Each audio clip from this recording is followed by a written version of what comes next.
دکھ تو ہوتا ہے انسان کو کہ آپ کا بیٹا فوج میں ہو اور پھر اس کی شہریت آپ کینسل کر دیں. میری شہریت تو اسی لیے کینسل کی گئی کہ میں محب وطن نہیں تھا. اس وقت تاثرات کیا تھے آپ کے؟ کیا تاثرات ہے؟ انسان جب محب وطن ہو، وطن کے لیے کر رہا ہوں تو یہ فیصلہ کرنا کہ میں محب وطن ہوں یا نہیں ہوں. اور میری شریعت تو اسی لیے کینسل کی گئی کہ میں محب وطن نہیں تھا.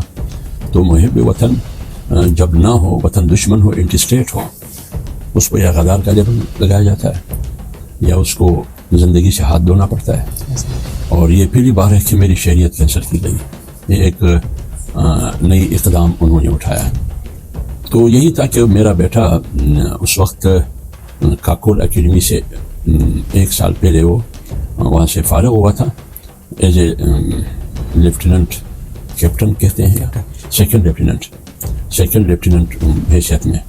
اور 1 سال ان کا ہوا تھا. تو مجھے معلوم ہے کہ کیا ویریفیکیشن تھی ان کی ادارے کی طرف سے. پھر اس کو انہوں نے کاکول میں اس کو داخلہ دینا تھا. کبھی یہ سوال نہیں اٹھایا گیا کہ حافظ حمد اللہ نان نیشنل ہے. 1 سال کے بعد پھر کہا گیا کہ حافظ حمد اللہ نان نیشنل ہے.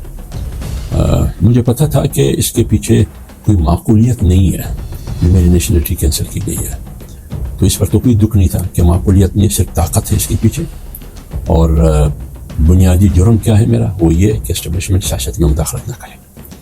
اور اس قسم کی اس کو بنیاد بنا کر ہم اپنا موقف قوم کے سامنے پیش کرتے تھے. پارٹی کی ترجمانی یا ان کا بیانیہ یا مولانا صاحب کا بیانیہ as a P D M کا ترجمان یا ایز اے پارٹی کا ایک وابستہ کارکن، یہ میری ذمہ داری تھی. تو دکھ تو ہوتا ہے انسان کو کہ آپ کا بیٹا فوج میں ہو اور پھر اس کی شہریت آپ کینسل کر دیں اس پاداش میں کہ آپ یہاں کے نہیں ہے اور وجوہات معلوم ہو بنیادی طور کے بنیادی وجہ کیا ہے کہ آپ نے شہریت کینسل کی.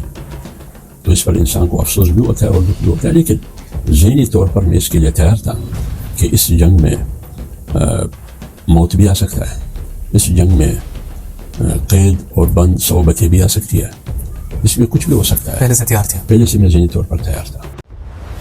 Welcome to Ahmed Ibrahim Podcast.